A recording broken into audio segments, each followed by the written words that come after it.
नमस्कार दोस्तों, मैं तारा आपका स्वागत करती हूँ कंद कहानी की इस नई कड़ी में। कैसे हैं आप? आज मैं आपको सुनाऊंगी श्री रविंद्र कालिया जी की लिखी कहानी 9 साल छोटी पत्नी। रविंद्र जी का जन्म 11 नवंबर 1939 को जालंधर में हुआ। वे एक प्रख्यात लेखक होने के साथ साथ बहुत बढ़िया संपादक भी रहे। उनकी रचनाओं में 9 साल छोटी पत्नी, गरीबी हटाओ, गली कूचे, चकैया नीम और उपन्यास खुदा सही सलामत है, ABCD और 17 राना डे रोड हैं। ये भारतीय ज्ञानपीठ के निदेशक पद पर भी रहे।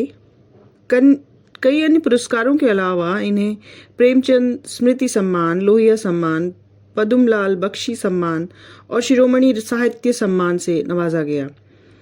9 जनवरी 2016 को इन्होंने इस दुनिया से अलविदा ली। तो आइए शुरू करती हूँ इनकी लिखी कहानी 9 साल छोटी पत्नी। कुशल दबे पांव इस तरह घर में घुसा था जैसे घर उसका अपना ना हो, और खांसी आने पर वह गली में जाकर इस तरह जी भर कर खांस आया था जैसे मदन को नसीहत करने का मौका न देने के लिए वह अक्सर दुकान के बाहर जाकर खांसा करता है। फिर उसने सोचा कि वह शायद अपने अचानक आ जाने से तृप्ता को चौंकाना चाहता है। यह सोचकर वह मुस्कुरा दिया कि चौंकाने के लिए ये छोटी छोटी बातें ही रह गई हैं। तृप्ता ने कुशल को देखा तो सचमुच ही चौंक गई। उसने कुशल को देखते ही कागजों का एक पुलिंदा ट्रंक में छिपा दिया, जिसे वे दीवार से पीठ टिकाए फुसफुसाकर बड़ी एकाग्रता से पढ़ रही थी। उसकी आवाज में उतार चढ़ाव को भी देखा जा सकता था। उसने हाल ही में धोए हुए बालों को जूड़े के रूप में इकट्ठा करके उन पर अपना सर इस ढंग से रखा हुआ था जैसे बालों से तकिए का काम ले रही हो। कुशल को देखते ही उसके माथे पर ढेर सारा पसीना इकट्ठा हो गया और वह खड़ी हो गई। उसके बाल खुलकर कंधों पर बिखर गए। उसने लाल रंग का रिबन उठाया और बाल बांधने लगी।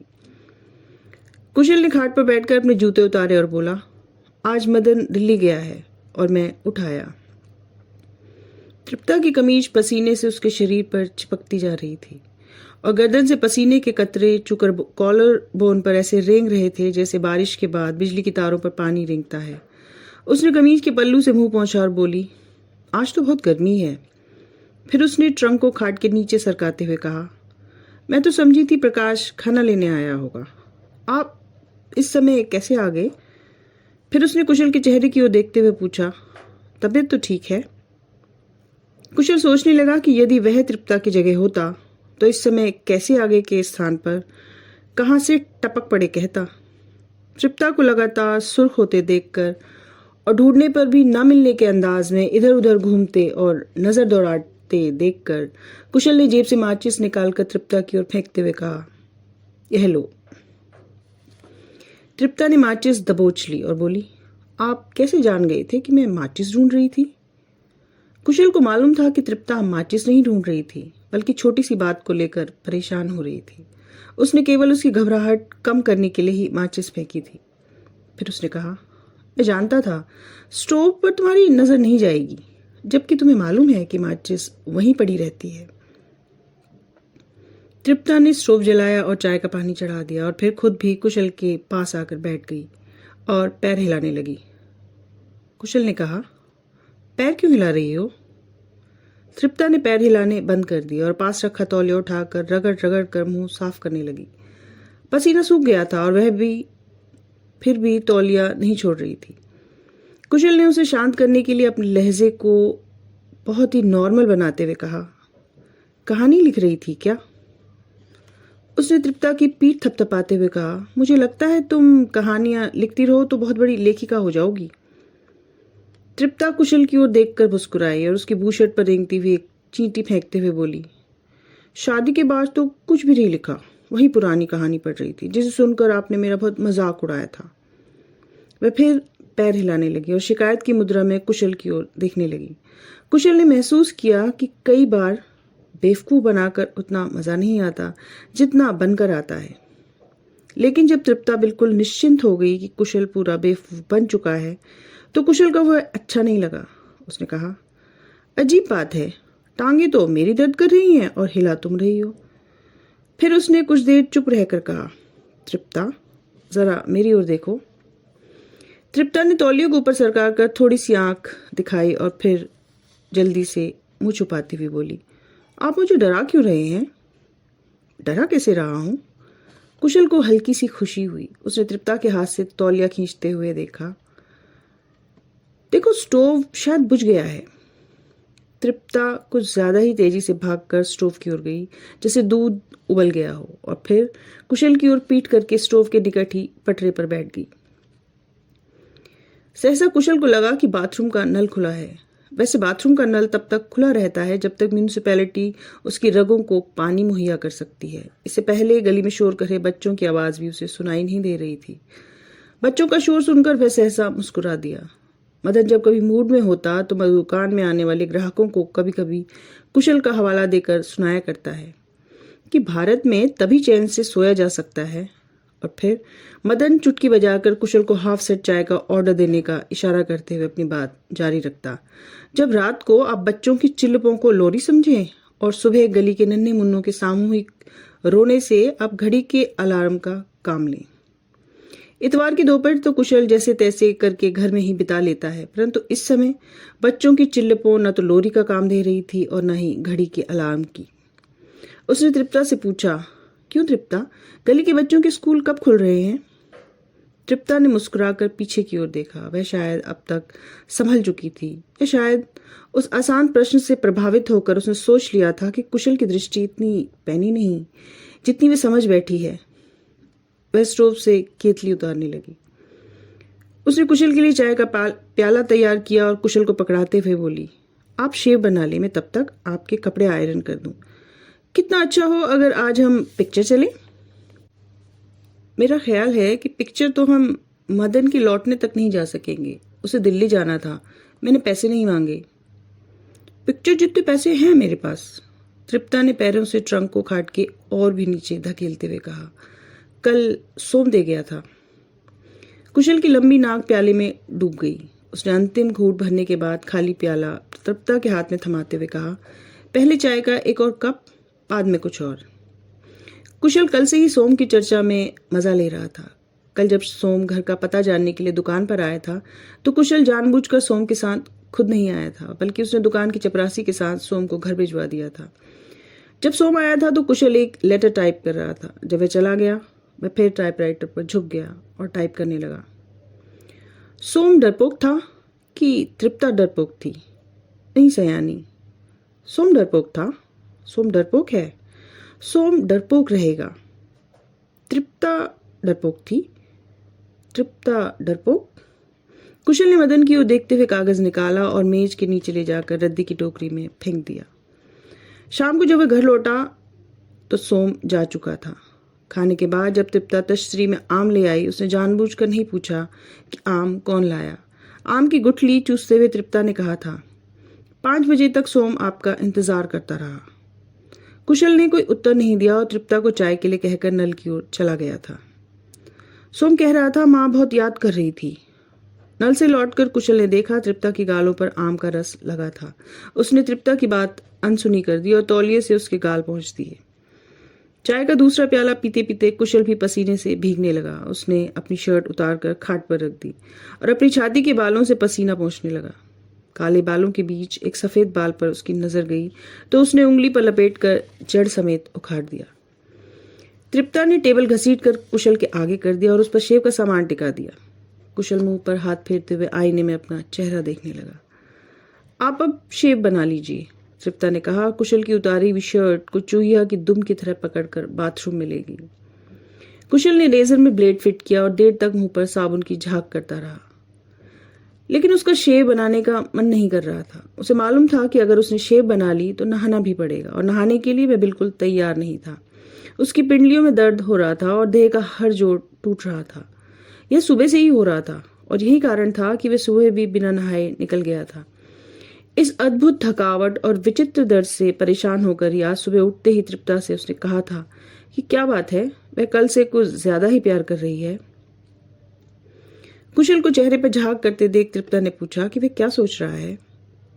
यही कि इस पहली को एक नई खाट ले आऊंगा। तृप्ता को सुझाव बड़ा फिजूल लगा। बोली, मैं तो बहुत कम जगह घेरती हूँ, कई बातें अभी तुम्हारी समझ में नहीं आ सकती, तुम अभी बच्ची हो। कुशल ने आईने में से तृप्ता की ओर कनखियों से देखते हुए कहा, कई बार तो तुम्हारे मुंह से दूध की भी बदबू आती है। तृप्ता कुछ देर अवाक सी उसकी ओर देखती रही, फिर बाथरूम में चली गई। जब वह नहा कर लौटी तो कुशल तब भी चेहरे पर झाग बना रहा था। तृप्ता को देखकर उसके दिमाग में किसी कवि की पंक्तियां तैरने लगी। उन्हें पकड़ने की बजाय वह तृप्ता को चेतावनी देने के लहजे में कहने लगा कि वह आगे से उसे शेव बनाने और नहाने के लिए कभी न कहे। उसकी इच्छा होगी तो वह खुद नहा लेगा। इतने में बाहर का दरवाजा खुला और किसी के आने की आवाज सुनाई दी। तृप्ता ने उचक कर देखा और बोली, सुब्बी है। सुब्बी नीली आंखों वाली पतली सी तृप्ता की हम उम्र लड़की है। उसने आंगन में आकर कुशल को देखा तो जीभ निकालकर भाग गई। सुब्बी बहुत खराब लड़की है, तृप्ता ने कहा। लड़कियां सभी खराब होती हैं, कुशल ने कहा। वह जानता था तृप्ता की नजरों में सुब्बी क्यों खराब है। कुशल शेव बनाता रहा। तृप्ता कुछ पल रुककर बोली, देखने में कितनी भोली लगती है, पर मुई के पास लड़कों के लेटर आते हैं। आईने में कुशल का चेहरा मुस्कुराने लगा। उसने ठुड्डी पर रेजर चलाते हुए कहा, देखने में तो तुम भी बहुत बोतली लगती हो। तृप्ता के चेहरे पर हवाइयां उड़ते देख उसने बात का रुख पलटा। जवान लड़की को लोग ऐसे ही बदनाम कर देते हैं, मैं भला उसकी बदनामी क्यों करूंगी। तृप्ता ने बाह में पहनी चूड़ियां उंगलियों से घुमाते हुए कहा, मैंने खुद देखे हैं उसके पास दर्शन के खत, नासपीटी, उनके जवाब भी लिखती है। तुम क्या खाक खानियां लिखती होंगी। कुशल के मुंह में साबुन चला गया था। उसने तौलिए से होंठ साफ किया और बोला, खत लिखने में क्या बुराई है, कहानी लेखिका को कुछ तो उदार होना चाहिए। कुशल ने अपनी टांग से ट्रंक को थोड़ा सा सरका दिया और फिर वह ऐसे पैर हिलाने लगा जैसे ट्रंक गलती से छू लिया हो। आप कोई और मकान देखिए, तृप्ता ने कहा। चीजें रखने के लिए भी जगह नहीं है। सारी रात ट्रंक मेरी पीठ पर चुपता रहता है। सोने से पहले ट्रंक को खाट के नीचे से निकाल दिया करो, कुशल ने कहा। आप शेव क्यों नहीं बनाते। शेव तो अब बन ही जाएगी। जब साबुन उतर गया तो उसने कहा, सुबह तो अभी बिल्कुल मासूम है, मुझे समझ में नहीं आता तुम उसके बारे में उल्टी सीधी बातें क्यों सोचती रहती हो। आपको बात का पता नहीं होता और कुछ भी। और क्या, खत लिखने में मुझे तो कोई बुराई नजर नहीं आती। कुशल ने जानबूझकर तृप्ता से आंख नहीं मिलाई। तृप्ता को कुछ सोचते हुए देख उसने कहा, खत लिखने के अलावा भी कुछ करती हो, मैं सोच नहीं सकता। तुम इस बात को क्यों भूल जाती हो कि अक्सर लड़कियां डरपोक होती हैं। आपको उसी दिन पता चलेगा जब उसके भागने की खबर मिलेगी। अगर सुब्बी ऐसी लड़की है तो तुम उसके साथ संबंध क्यों रखे हो। मैं तो उसे समझाती रहती हूँ। क्या समझाती रहती हो। कुशल के गाल पर एक कट आ गया। यही कि दर्शन खत लिखता है तो वह जवाब क्यों देती है। कुशल ने तौलिए से गला साफ किया और दूसरे ही पल खून का एक कतरा और चमकने लगा। तृप्ता भागकर डिटॉल ले आई। रुई से उसके गाल पर लगाते हुए बोली, मैंने उसे यह भी समझाया कि वह दर्शन से कहे कि जब तक वह उसके पिछले खत नहीं लौटाएगा वह उससे बात नहीं करेगी। कुशल ने कहा लगाया और बोला, तुम जरूर उसे फंसाओगी। फंसाऊंगी कैसे। उससे रातों खतों को नष्ट करते ही बनेगा और संभाल कर रखेगी तो किसी वक्त भी राज खुल सकता है। कुशल ने कहा, भाड़ में जाए सुब्बी और उसके खत। अगर आप पिक्चर नहीं जाएंगे तो मैं आपके लिए कुछ खरीद कर लाऊंगी। इतना प्यार ना किया करो तिप्पो। कुशल ने तृप्ता की कलाई पकड़ लिया और उसी रुई को तृप्ता के गाल पर घिसते हुए बोला, बस बस। तृप्ता ने बात बीच में ही काट दी। बताइए आपके लिए क्या लाऊं। मेरे लिए खाट लाओ। कुशल की पिंडलियों में फिर जोरों का दर्द होने लगा था। तृप्ता फिर गिनाने लगी, नहीं खाट नहीं, एक नई शर्ट, एक आपकी मनपसंद बुक, नया टूथब्रश और उसने कुछ सोचते हुए कहा, और टॉफियां, लॉलीपॉप। तुम सिर्फ टॉफियां लॉलीपॉप ले आओ। नहीं, मैं सब चीजें लाऊंगी। तुम्हारे पास कितने पैसे हैं। 5 रुपए। तृप्ता ने थूक निकलते हुए कहा, 5 रुपए से तो ये सब नहीं आएगा। तुम्हारे पास जरूर और पैसे होंगे। कसम से इतने ही हैं। आप सोम से पूछ ले, वह 5 रुपए ही देकर गया था। कुशल शेव बना चुका था परंतु नहाना नहीं चाहता था। बोला, भला तुमने सोम से पैसे क्यों लिए। तृप्ता का चेहरा छिले आलू की तरह हो गया। बोली, आपने मना किया होता तो कभी नहीं लेती। पैसे लेने में तो कोई हर्ज नहीं था। कुशल ने कहा, क्यों नाहक उसका खर्चा करवाया जाए। उस दिन दुकान पर आया तो बहुत से फल भी लेता आया था। झूठ बोलकर उसे खुशी हुई। आपने बताया क्यों नहीं। भला इसमें बताने की क्या बात थी? और फिर तुमने भी तो नहीं बताया कि वह पैसे भी दे गया है। बता तो दिया है। खैर, कुशल ने बात समाप्त होते देख फिर एक बाण फेंका। सो तुम्हारा क्या लगता है? बुआ का लड़का है, आपको कई बार तो बताया है, उसने चिढ़कर कहा। मैं हर बार भूल जाता हूँ, कुशल ने हंसते हुए कहा। तुम्हारे ब्याह में सबसे अलग थलग खड़ा जिस ढंग से रो रहा था, उससे तो मैंने सोचा था कि जरूर मेरा रकीब होगा। रकीब के मानी क्या होता है? तृप्ता ने तुरंत पूछा। अरबी में बुआ के लड़के को रकीब कहते हैं, कुशल ने कहा और कंधे पर तौलिया रखकर बाथरूम में चला गया। कुशल ने बाथरूम का दरवाजा बंद किया तो उसे खाट घसीटने की आवाज आई। उसने महसूस किया कि नहाने से पहले सिगरेट मजा दे सकती है। वह खुद सिगरेट उठा लाता, मगर जब उसे चोर हाथों से ताला लगाने की आवाज आई तो उसने खुद जाना ठीक नहीं समझा। उसने तृप्ता को आवाज दी कि वह सिगरेट दे जाए। तृप्ता ने दूसरे ही पल झरोके से सिगरेट और माचिस पकड़ा दी। सिगरेट पकड़ते हुए उसके मन में तृप्ता के प्रति प्यार उमड़ने लगा। उसे लग रहा था कि वह अपने मनोरंजन के लिए तृप्ता को परेशान कर रहा है। यह मनोरंजन का साधन भी अचानक उसके हाथ लग गया था। उस दिन एक किताब के ढूंढते ढूंढते वह तृप्ता के ट्रंक की भी छानबीन न करता तो शायद इससे वंचित ही रहता। पुस्तक न मिलने पर उसने महसूस किया था कि ट्रंक में वक्त काटने के लिए बहुत सी रोचक सामग्री भरी पड़ी है। ट्रंक में कपड़ों के नीचे एक साधारण सा पर्स पड़ा था। पर्स में मैट्रिकुलेशन का सर्टिफिकेट, टूडी मुड़ी सी दो एक तस्वीरें जिनमें युवक के भेष में तृप्ता का एक फोटो भी था, माला से बिखरे हुए कुछ मोती, एक मैला पिक्चर पोस्ट कार्ड, एक सेंट की लगभग खाली शीशी बहुत हिफाजत से रखी हुई थी। मैट्रिकुलेशन का सर्टिफिकेट देखकर कुशल शिथिल हो गया था। उसे लग रहा था जैसे अनजाने में उससे चूजा जिभह हो गया है। सर्टिफिकेट के हिसाब से तृप्ता की उम्र कुशल से 9 साल कम बैठती थी। उसने सर्टिफिकेट से तृप्ता के अंक भी नहीं पढ़े और वापस पर्स में रख दिया। ट्रंक में सबसे नीचे अखबार का एक बड़ा कागज बिछा था, मगर साफ पता चलता था कि कागज के नीचे कुछ है, क्योंकि कागज एक जगह से ऐसे उठा हुआ था जैसे उसके नीचे एक बड़ा मेंढक पड़ा हो। कुशल ने बड़ी एहतियात से वह मेंढक निकाला। कागजों का एक खस्ता पुलिंदा था जिसमें दोनों के खत थे, सोम के भी और तृप्ता के भी, जो शायद तृप्ता ने चालाकी से वापस ले लिए थे या सोम ने शराफत से लौटा दिए थे। खत पढ़ते पढ़ते कुशल कितनी देर तक हंसता रहा था। तृप्ता ने वही बातें लिखी थी जो कभी कभी भावुक होकर उससे भी किया करती है। सोम के खत पढ़कर तो उसे हंसी से लोटपोट हो गया था। सोम की शक्ल देखकर तो अनुमान नहीं लगाया जा सकता कि वह इतना भावुक हो सकता है और हिज्जों की इतनी गलतियां कर सकता है।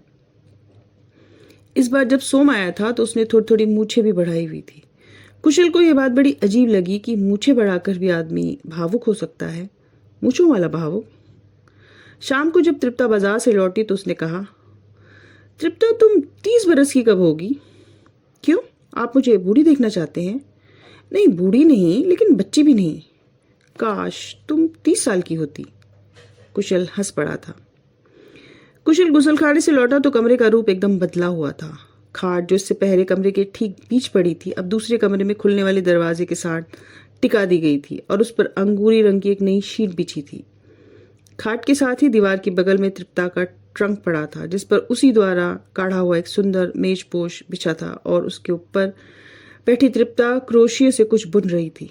उसने आंखों में काजल की गहरी लकीरें खींच ली थी। होंठ लिपस्टिक के हल्के स्पर्श से किरमिजी हो गए थे। कुशल ने ये चेंज देखा तो मुस्कुरा दिया। उसे मुस्कुराते हुए देखकर तृप्ता ने पूछा, आप हंस क्यों रहे हैं? तृप्ता क्रोशिये से पीठ खुजलाने लगी। कुशल के मन में पल भर के लिए कुछ विचार आया। फिर सोचा, नहाने से उसकी पिंडलियों को थोड़ा सा सुकून मिला था, जिससे वह कुछ देर और कायम रखना चाहता था। उसने सर पर कंघी फेरते हुए कहा, तुम कहती हो तो नहीं मुस्कुराता।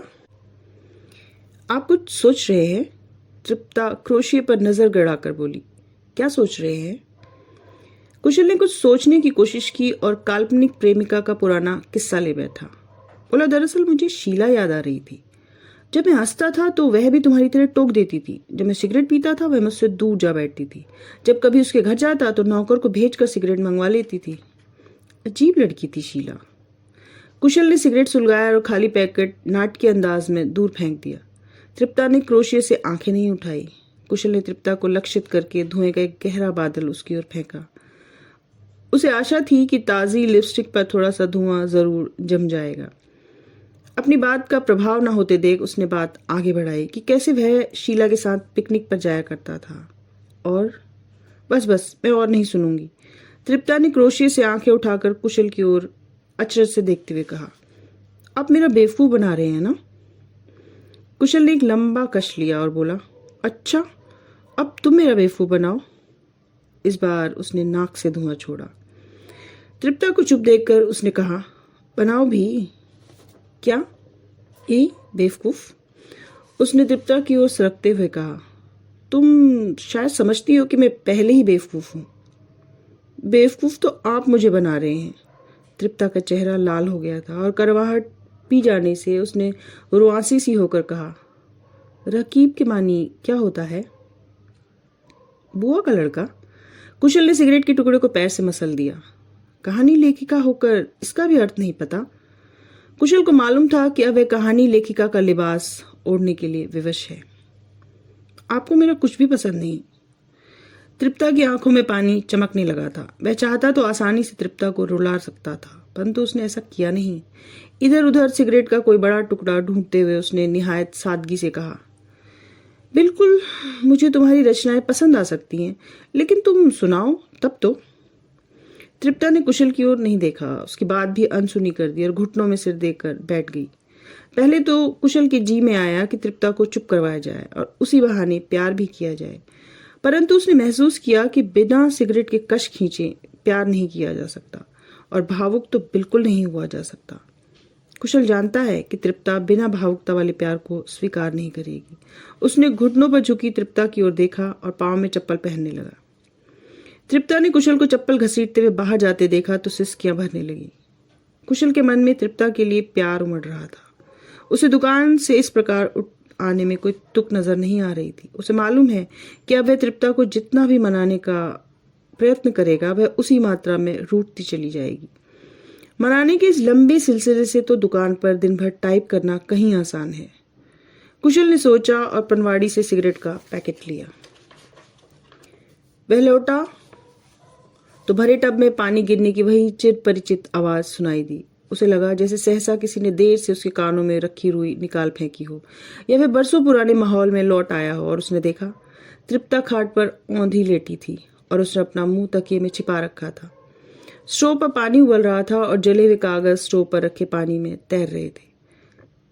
कुशल ने बड़ी एहतियात से काला कागज उठाया और तृप्ता की पीठ पर पापड़ की तरह चूरा करते हुए बोला, कहानी जला डाली क्या?